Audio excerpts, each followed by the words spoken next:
Assalamualaikum warahmatullahi wabarakatuh. Selamat datang di channel As by Story. Jangan lupa like, komen dan subscribe serta aktifkan lonceng notifikasi agar tidak ketinggalan cerita menarik lainnya. Sekarang mari kita mulai ceritanya. Pagi itu langit cerah setelah 2 hari diguyur hujan. Udara terasa sejuk, dan aroma tanah basah masih tersisa di halaman rumah. Laras duduk di bangku panjang depan rumah, menyender sambil menikmati segelas susu hangat. Tangannya refleks mengelus perutnya yang mulai membesar. Raka keluar dari dalam rumah membawa buku catatan. Ia duduk di samping Laras. "Mau nulis-nulis lagi, Mas?" tanya Laras. "Aku pengen nyatet nama-nama calon anak kita," jawab Raka sambil membuka lembar pertama.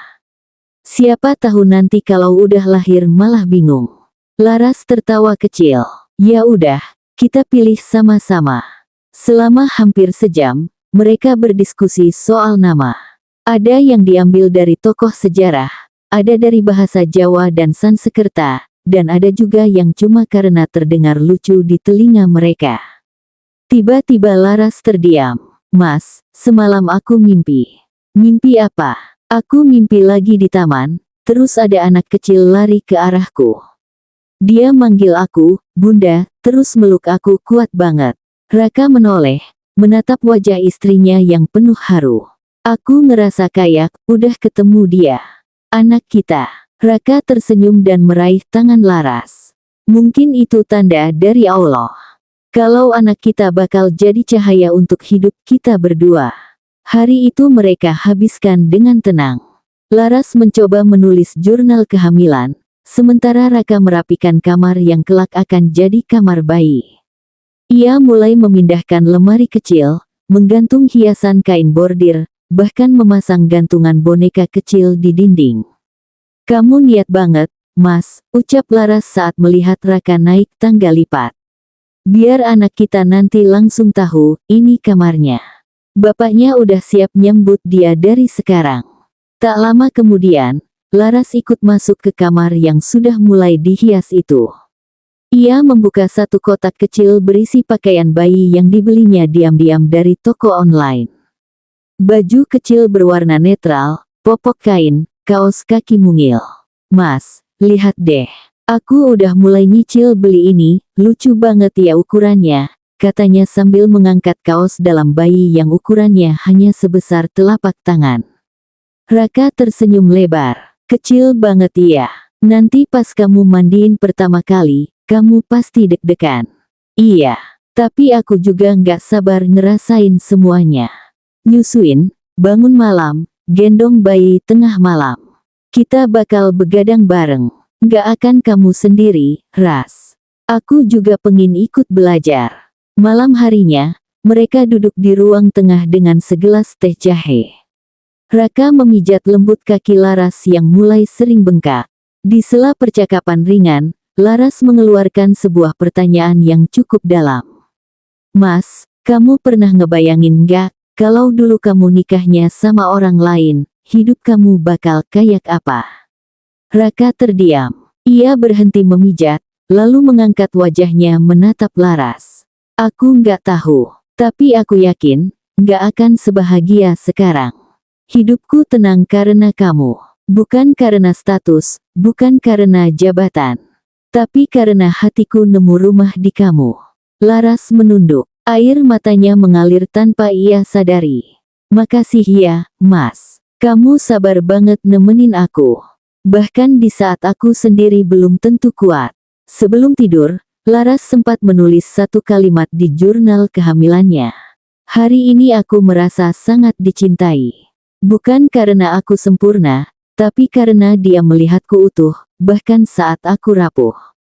Di luar kamar, angin malam bertiup pelan.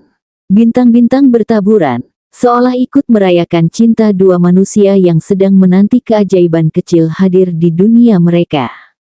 Karena menanti kehadiran buah hati bukan hanya soal waktu, tapi soal kesiapan hati. Dan bagi Raka dan Laras, cinta mereka kini tengah tumbuh dalam wujud yang paling suci. Pagi itu, Sinar matahari menyusup lembut lewat sela-sela jendela.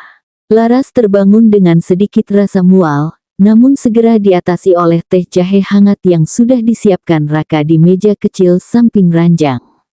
"Mas bikin ini sendiri?" tanya Laras sambil tersenyum lemah. "Iya dong, istri Pak Desa harus dilayani spesial," jawab Raka sambil duduk di pinggir ranjang, mengusap rambut Laras yang mulai panjang. Setelah sarapan sederhana dan mandi, Laras mengenakan kebaya santai berwarna pastel.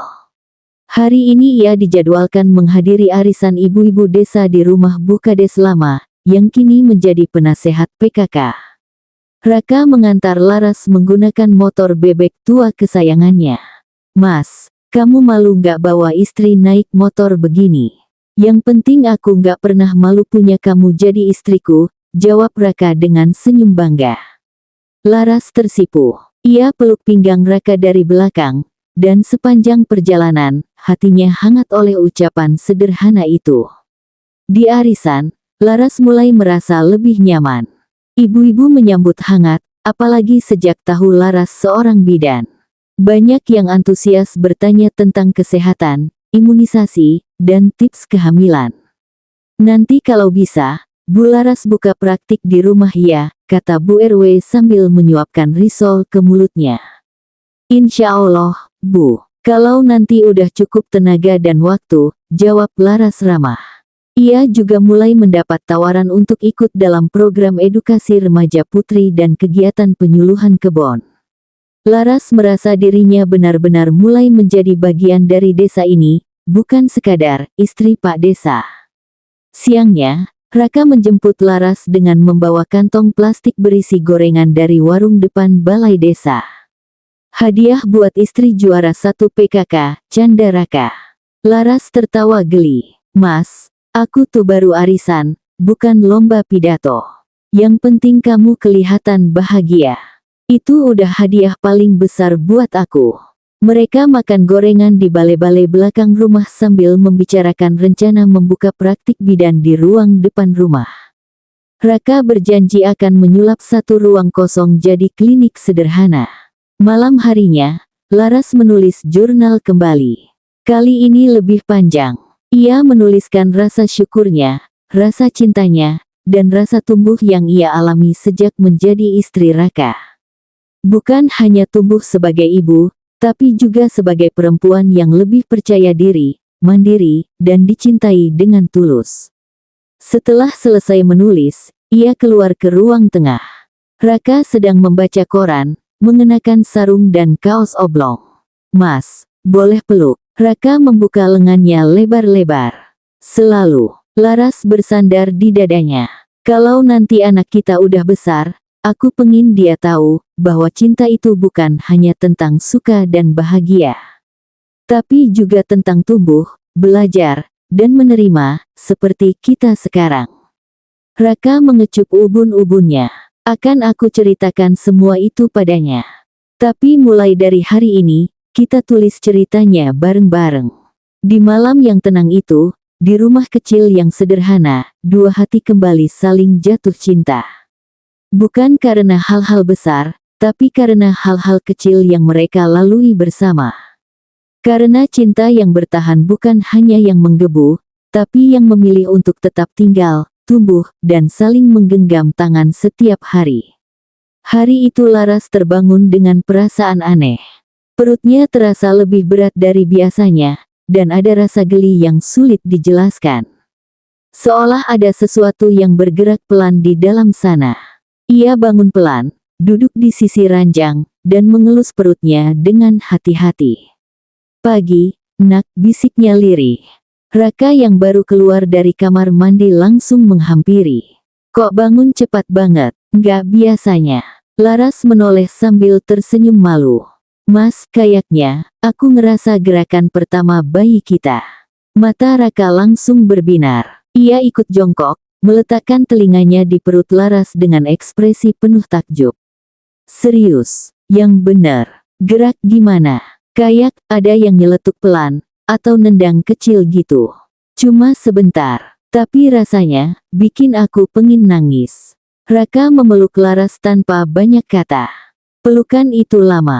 Mereka berdua terdiam, saling menyerap emosi dan kebahagiaan kecil yang baru saja datang.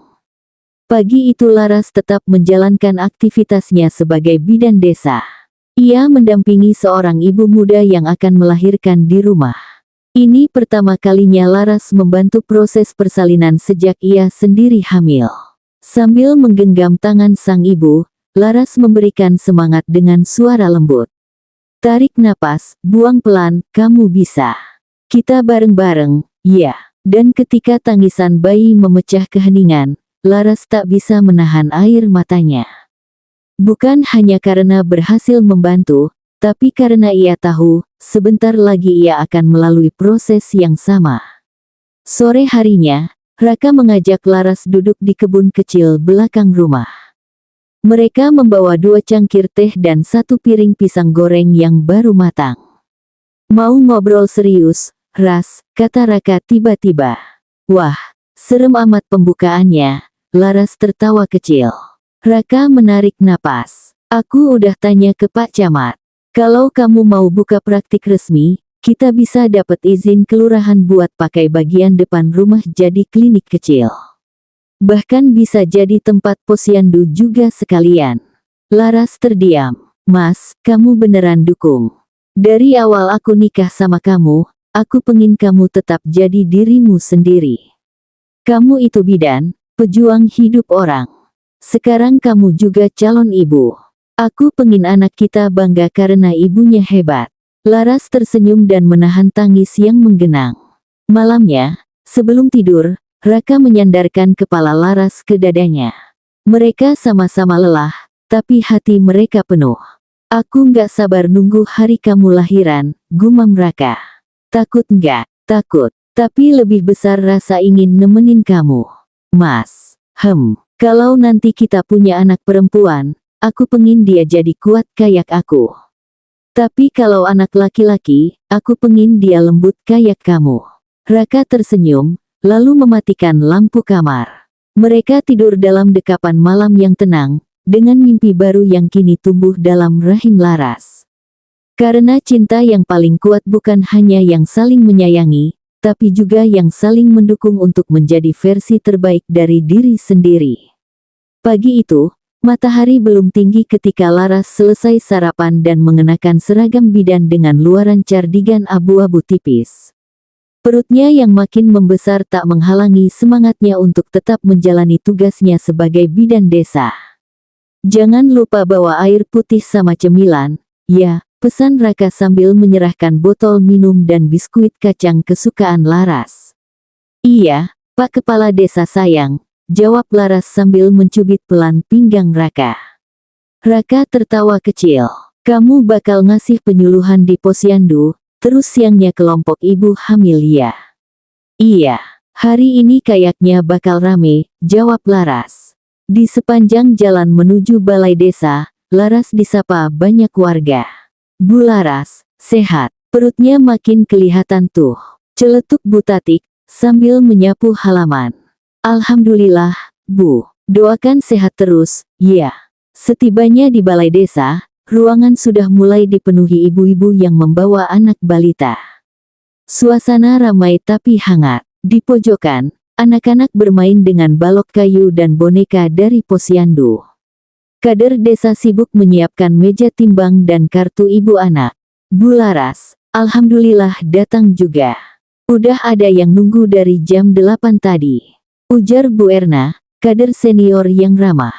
Laras tersenyum dan langsung bergabung.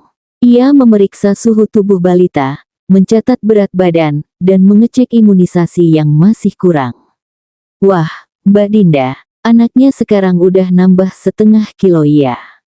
Hebat. Iya, Bu. Udah mulai doyan makan nasi tim campur tempe, jawab Dinda, ibu muda berusia 21 tahun. Terusin, ya. Jangan lupa tambahkan sayur dan protein hewani sesekali. Seusai pemeriksaan, Laras mengajak semua ibu berkumpul di halaman belakang balai desa, di bawah rindangnya pohon mangga. Kita ngobrol-ngobrol santai yuk, tentang kehamilan dan gizi anak, kata Laras sambil duduk di tikar. Ibu-ibu di sini, Siapa yang lagi hamil? Tanyanya membuka pembicaraan. 6 tangan terangkat. Di antara mereka ada Bu Weni, Bu Endah, dan Bu Lilis, yang sudah dikenalnya dari bulan lalu. Saya pengen tanya, Bu Laras, ujar Bu Weni. Saya tuh tiap malam sering kram di betis. Padahal udah minum susu. Itu wajar, Bu. Biasanya karena kekurangan kalsium atau terlalu lama berdiri. Coba sebelum tidur, kakinya direndam air hangat, dan minta dipijitin suami, jawab Laras sambil tersenyum. Kalau suaminya kerja malam terus gimana? Celetuk Bu Endah. Saya ajari teknik pijat mandiri deh, ujar Laras disambut tawa ibu-ibu lain. Kemudian Bu Lilis angkat tangan. Bu Laras, saya tuh gampang nangis akhir-akhir ini. Lihat iklan susu aja bisa mewek. Itu hormon, Bu, jawab Laras sambil mengangguk penuh pengertian. Tapi tetap perlu diajak ngobrol suami. Jangan pendam sendiri. Ibu hamil juga boleh sedih, asal nggak dibiarkan berlarut-larut. Seorang ibu yang baru pertama datang, mengenalkan diri sebagai Bu Nana, ikut bertanya. Saya hamil anak kedua, Bu. Tapi yang pertama masih kecil. Saya sering capek dan jadi ngomel-ngomel di rumah. Itu kenapa iya? Laras tersenyum lebar. Itu juga wajar. Namanya ibu, energinya dipakai buat 2 anak sekaligus sekarang. Nggak apa-apa kalau kadang merasa kewalahan. Tapi kalau sudah sadar, coba tarik napas, istirahat, minta tolong. Jangan merasa harus sempurna. Ibu-ibu tampak lega. Mereka saling menatap, lalu mulai bercerita satu sama lain. Suasana jadi lebih intim dan hangat. Aku kira aku doang yang ngerasa sendirian, gumam Bu Endah. Kita semua pernah ngerasa gitu, Bu, jawab Laras lembut. Tapi di sini kita bareng-bareng. Nggak perlu malu bilang capek. Di akhir sesi, Laras membagikan leaflet tentang nutrisi selama hamil dan menyusui. Nanti minggu depan kita adain kelas senam hamil ringan ya, biar tubuh tetap aktif dan rileks, ujar Laras. Semua ibu langsung setuju. Bahkan Bu Weni berseloroh. Asal Bu Laras jadi instruktur, aku pasti semangat. Sore harinya, Laras pulang dengan hati lega meski tubuhnya lelah. Ia merebahkan diri di sofa, dan tak lama kemudian Raka datang membawa segelas teh manis hangat. Gimana hari ini? Tanya Raka sambil memijit bahunya pelan.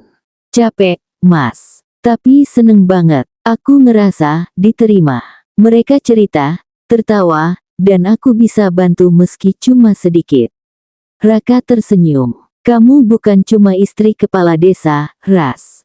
Kamu udah jadi tempat pulang buat banyak perempuan di sini. Di desa kecil tempat angin bertiup pelan dan dedaunan bersahut lembut, Laras menemukan makna baru dari cinta dan pengabdian. Tak sekadar sebagai istri, tapi sebagai bidan, teman, dan pendengar bagi para perempuan yang berjuang jadi ibu. Udara malam desa turun perlahan, membawa angin sejuk yang menyelusup dari celah-celah jendela. Di dalam kamar, lampu tidur menyala temaram, menyoroti bayangan lembut tubuh Laras yang tengah duduk menyisir rambut di depan cermin. Ia mengenakan daster tipis berwarna hijau daun, wajahnya sedikit lelah, tapi tetap terlihat cantik dengan aura kehamilan yang mulai nyata. Raka berdiri di pintu kamar, bersandar sambil memperhatikan istrinya dalam diam. Sejenak ia hanya ingin memandangi, menyerap ketenangan yang hanya bisa ia temukan saat melihat Laras di malam hari. Kamu liatin apa, Mas? Tanya Laras sambil melirik ke cermin. Lihat rumahku, jawab Raka pendek. Rumah yang paling tenang. Di kamu. Laras tersenyum kecil. Mas, kamu makin pintar merayu sejak tahu aku nggak bisa tidur tanpa peluk kamu. Raka mendekat dan duduk di tepi tempat tidur. Ia meraih tangan Laras, menciumnya pelan. Malam ini, boleh aku minta waktu buat kita berdua? Laras menatap dalam. Waktu buat apa? Waktu buat pelukan yang lama, pelukan yang bukan cuma karena rutinitas. Tapi karena aku kangen. Laras diam sejenak. Ia bisa melihat betapa lelahnya Raka hari ini. Tapi juga ada rindu yang tertahan di mata suaminya.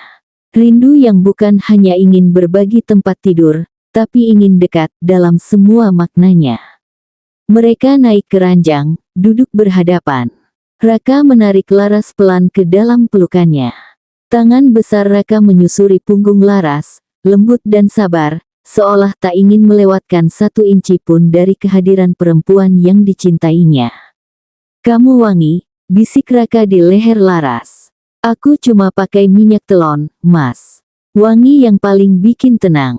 Raka menggeser posisi, membaringkan Laras perlahan, membenahi bantal di belakang punggung istrinya agar nyaman. Lalu ia rebah di sampingnya, satu tangan memeluk pinggang Laras yang mulai membesar, dan satu tangan lainnya menyusuri lengan Laras dengan sentuhan penuh cinta. "Mas," bisik Laras, nyaris tak terdengar. Kamu boleh minta jatah kelon kapan aja. Tapi jangan lupa aku lagi hamil. Nggak boleh terlalu semangat." Raka terkekeh pelan, lalu mencium kening Laras dengan dalam. "Aku nggak butuh buru-buru, Ras. Aku cuma pengin deket, kulit ke kulit. Napas kamu, deket di dada aku. Itu aja cukup." Tapi pelukannya tak cukup baginya malam ini. Raka perlahan mencium pipi Laras, lalu turun ke lehernya, dalam jeda yang tenang, menciptakan gelombang hangat di tubuh Laras. Ia menyusuri jalan itu dengan pelan, penuh kendali. Tak ada yang terburu-buru, hanya 2 orang dewasa yang saling mencintai, berbagi malam, dan saling merindukan secara sederhana. Laras membiarkan jemarinya mengusap rambut Raka, mengusap tengkuknya, dan menghembuskan napas panjang. "Aku cinta kamu," bisiknya. "Dan aku lebih dari itu. Aku hidup karena kamu," jawab Raka, menatap dalam mata istrinya. Malam itu, mereka saling menggenggam, saling mendekap, dan membiarkan waktu berhenti sejenak. Tak ada suara lain selain detak jantung mereka yang berdenting dalam jarak paling sunyi. Karena menjadi suami istri bukan soal seberapa sering menyatu, tapi seberapa dalam kamu merasa cukup hanya dengan bersandar pada dada orang yang mencintaimu, dan tahu kamu aman di sana. Fajar di desa menyusup pelan melalui kisi-kisi jendela kamar. Cahaya kuning muda menari pelan di ujung ranjang, menyentuh wajah Laras yang masih terlelap. Nafasnya pelan dan teratur. Tubuhnya sedikit memeluk guling, dengan satu tangan lainnya masih menggenggam jemari Raka, meski mereka tertidur bersebelahan sejak malam. Raka sudah bangun lebih dulu. Matanya terbuka, memandangi wajah istrinya dalam diam. Ada ketenangan tersendiri saat melihat Laras tidur tanpa gelisah. Ia tahu, semalam telah menjadi malam yang dalam bagi mereka berdua. Bukan hanya karena pelukan dan ciuman, tapi karena rindu yang akhirnya dilepaskan dalam dekapan panjang dan penuh rasa. Ia mengecup punggung tangan Laras pelan. "Pagi, ibu bidan kesayanganku." Laras membuka matanya perlahan. Senyumnya muncul seketika, lelah tapi bahagia. "Udah bangun?" Raka mengangguk. "Lama. Tapi aku nggak mau ganggu kamu. Kelihatan kamu tidur nyenyak banget." "Iya, abis semalam." Laras menunduk sedikit malu. Raka tersenyum menggoda. "Semalam kamu luar biasa. Mas juga, luar biasa sabar." Mereka tertawa kecil. Raka merangkul Laras sekali lagi, dan mereka hanya berdiam selama beberapa menit, menikmati sisa waktu pagi sebelum rutinitas kembali menuntut. Setelah sarapan sederhana berdua, Laras bersiap untuk menghadiri kelas ibu hamil yang diadakan di balai desa. Hari itu dia bukan hanya sebagai bidan, tapi juga sebagai sesama calon ibu. Kelas ini sudah menjadi rutinitas baru sejak beberapa minggu terakhir, diikuti oleh ibu-ibu muda dan beberapa ibu yang sedang mengandung anak kedua dan ketiga. Di perjalanan menuju balai desa, beberapa ibu-ibu yang melewati mereka di jalan menyapa ramah. "Bu Laras, cantik banget pagi ini," seru Bu Rini, sambil mengangkat ember air di atas kepala. "Makasih, Bu Rini. Baju dasternya aja yang baru," jawab Laras merendah. Sesampainya di balai desa, beberapa ibu sudah berkumpul. Kali ini, Ruangan diatur lebih nyaman dengan tikar lebar, bantal duduk, dan kipas angin di sudut ruangan. Di pojok ada termos air hangat, camilan kacang rebus, dan pisang kukus. "Selamat pagi, ibu-ibu," sapa Laras ceria. "Selamat pagi, Bu Laras. Hari ini kita nggak cuma belajar soal kesehatan fisik, tapi juga soal kesiapan mental dan emosi menjelang persalinan, ya. Karena melahirkan itu bukan cuma soal tenaga, tapi juga soal hati." Laras membuka sesi dengan berbagi pengalamannya sebagai bidan dan sekarang sebagai ibu hamil. Ibu-ibu yang tadinya canggung, mulai membuka diri dan tertawa bersama. "Bu Laras, saya tuh sering banget kepikiran soal melahirkan. Takut, gimana nanti kalau sakitnya nggak kuat," keluh Bu Sari. "Wajar banget, Bu. Tapi ketakutan itu bisa dikalahkan kalau kita siap.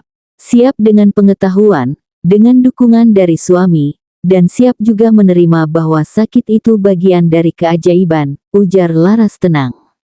Bu Yuli, yang sedang hamil 7 bulan, tertawa kecil.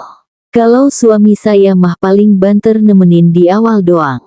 Begitu saya mulai meringis, dia kabur ke ruang tunggu." Semua tertawa. Laras mengangguk. "Makanya, edukasi suami juga penting. Besok-besok kita adain kelas khusus untuk suami yuk." "Wah, boleh tuh. Biar mereka tahu rasanya hamil tuh kayak apa," celetuk Bu Retno. Laras melanjutkan dengan materi ringan soal tahapan persalinan, tanda-tanda bahaya, dan teknik pernapasan. Tapi yang paling menarik perhatian ibu-ibu justru saat Laras mulai membagikan cerita kehamilannya sendiri. "Aku juga capek, Bu. Kadang kalau malam nggak bisa tidur karena kaki kram. Kadang kalau bangun tidur rasanya nggak segar. Tapi yang paling penting, aku selalu cerita ke suami. Jangan dipendam sendiri." "Berarti Pak Raka tuh pengertian banget ya, Bu Laras," komentar Bu In. Laras tersenyum kecil. "Pengertian, dan sabar banget. Kadang aku cerewet, sensian, gampang nangis. Tapi dia nggak pernah marah. Dia cuma peluk dan bilang, 'Kita lalui bareng, ya.'" Ruangan mendadak hening. Ibu-ibu seperti terhanyut. "Aduh, Bu Laras, saya jadi terharu," bisik Bu Wulan. Laras melanjutkan, "Intinya, ibu-ibu juga harus memberi ruang pada diri sendiri untuk merasa capek. Nggak harus kuat terus. Dan jangan ragu untuk minta tolong. Kita bukan superwoman." Setelah sesi ditutup, para ibu masih tetap berkumpul. Mereka bertanya satu persatu soal keluhan kehamilan, dari susah makan, susah tidur, hingga mood swing. "Kalau suami nggak peka, Bu, gimana?" tanya Bu Ajeng, yang masih muda. "Ajak ngobrol. Jangan berharap mereka bisa baca pikiran. Bilang aja dengan lembut, misalnya, 'Aku butuh kamu peluk aja malam ini.' Kadang laki-laki cuma perlu dikasih petunjuk langsung." Gelak tawa pun meledak lagi. Laras menikmati momen itu. Ia tak hanya menjadi tenaga kesehatan. Ia merasa menjadi teman, menjadi bagian dari komunitas yang saling mendukung. Siang itu, Laras pulang dengan hati penuh. Raka sudah menunggunya di teras rumah, duduk sambil menyeruput kopi. "Gimana kelasnya?" "Luar biasa. Aku suka banget ngeliat ibu-ibu terbuka. Mereka nggak malu cerita.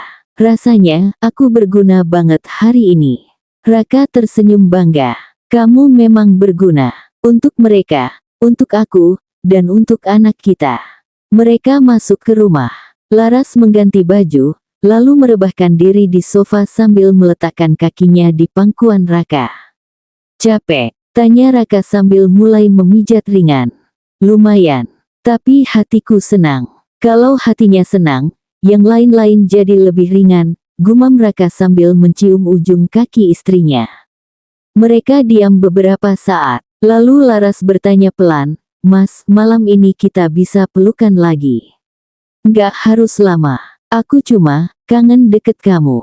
Raka menoleh, menatap Laras dengan lembut. "Setiap malam, Ras, selalu ada ruang buat pelukanmu." Dan hari itu pun ditutup dengan kesederhanaan yang manis. Tak ada perayaan besar, Hanya dua hati yang saling mencintai, saling menjaga, dan menanti kehadiran satu jiwa kecil yang akan melengkapi mereka. Karena dalam rumah tangga, bahagia itu seringkali sederhana, pelukan setelah pulang, senyum saat makan malam, dan keberanian untuk berkata, "Aku lelah, tapi bersyukur punya kamu."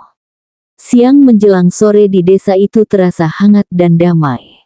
Burung-burung mulai terbang rendah, sinar matahari menguning lembut, dan angin semilir membawa aroma daun pisang dari kebun belakang rumah. Di dalam rumah, Laras sedang duduk bersila di atas tikar rotan di ruang tengah. Ia mengenakan daster ungu muda dengan rambut dikuncir tinggi asal-asalan. Di depannya ada satu kotak kecil berisi buku catatan dan pena warna-warni yang ia pakai untuk jurnal kehamilannya. Tapi kali ini, tangannya tak sempat menulis. Ia tiba-tiba menghentikan gerakan. Matanya membelalak kecil. Tangannya langsung refleks memegang perut. Ada sesuatu. Gerakan kecil. Sangat halus, seperti gelembung yang meletup pelan di dalam. Ia diam beberapa detik, hening. Dan, lagi. Laras menutup mulutnya, menahan tawa haru. Mas Raka, teriaknya sambil setengah berdiri. Raka yang sedang merapikan motor di teras langsung masuk dengan langkah cepat. "Kenapa? Kamu pusing? Perut kram lagi?" "Bukan. Sini, Mas, sini, sini." Laras menarik tangan suaminya dan meletakkan telapak Raka di atas perutnya. Tadi, dia gerak. "Aku ngerasa gerakan kecil banget, kayak kupu-kupu." Wajah Laras bersinar. Raka terdiam, menunduk menempelkan telinganya ke perut istrinya. Sunyi. Lalu, ya ampun, aku ngerasa juga. Sayang. Dia gerak lagi. Raka berseru pelan, tak ingin membuat janin dalam kandungan Laras kaget. Mereka saling tatap, seperti ada bahasa rahasia yang hanya dimengerti oleh dua manusia yang tengah menantikan keajaiban hidup. "Dia nyapa kita, Mas," bisik Laras.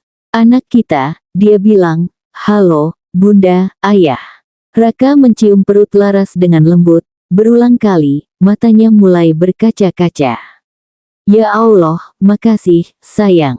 Makasih kamu udah kuat sampai sejauh ini. Kita berdua yang kuat. Kita bertiga, sekarang." Malamnya, Laras mengajak Raka menulis daftar barang yang mereka perlukan untuk menyambut kelahiran. Mereka duduk di ruang tengah, dikelilingi kertas catatan, katalog toko bayi, dan piring berisi potongan buah. "Stroller, nggak usah dulu, mahal, mending gendongan dulu. Pompa ASI, kayaknya nanti beli yang elektrik deh, biar hemat tenaga." Mereka tertawa pelan. Sambil menulis, Raka beberapa kali menyentuh perut Laras, berharap bisa merasakan gerakan lagi. Laras melirik suaminya. "Mas, kamu seneng banget, ya?" "Iya dong. Ini rasanya kayak dikasih tahu sama Tuhan bahwa aku nggak sendiri. Bahwa semua yang kita jalanin ini nggak sia-sia." Laras menyandarkan kepala di bahu Raka. "Kalau anak kita nanti udah gede, kamu pengin dia jadi apa?" "Nggak muluk-muluk, sayang. Aku pengin dia jadi orang baik. Nggak peduli kerjaannya apa, selama dia punya hati buat orang lain, itu udah cukup. Kalau anak kita perempuan, pengin mirip siapa? Ya mirip kamulah. Tapi jangan secerewet kamu, bisa berisik rumah ini," goda Raka sambil mencubit pipi istrinya. Laras memukul pelan bahunya. "Cie, Pak suami," nyindir istri. Menjelang tidur, Laras sempat membuka jurnal kehamilannya dan menulis, "Hari ini, aku ngerasain gerakan pertama dari dalam perutku. Kecil, halus, tapi terasa banget. Rasanya seperti ada yang mengetuk pintu hatiku dari dalam. Katanya, aku di sini, Bunda." Sementara itu, di tempat tidur, Raka membaca surat Yasin dengan suara pelan. Setelah selesai, ia menoleh ke Laras dan bertanya, "Kita kasih dia nama siapa ya nanti?" Laras mengangkat bahu. "Belum tahu. Tapi aku yakin, nanti kita nemu nama yang pas. Nama yang lahir dari hati, bukan sekadar huruf. Dan malam itu, ketika keduanya terlelap dalam kehangatan, di dalam rahim Laras, kehidupan kecil itu terus tumbuh dengan tenang, dikelilingi oleh cinta yang tak henti-hentinya dijaga. Karena gerakan kecil di perut bisa menggerakkan seluruh dunia dalam hati seorang ibu dan ayah. Bersambung.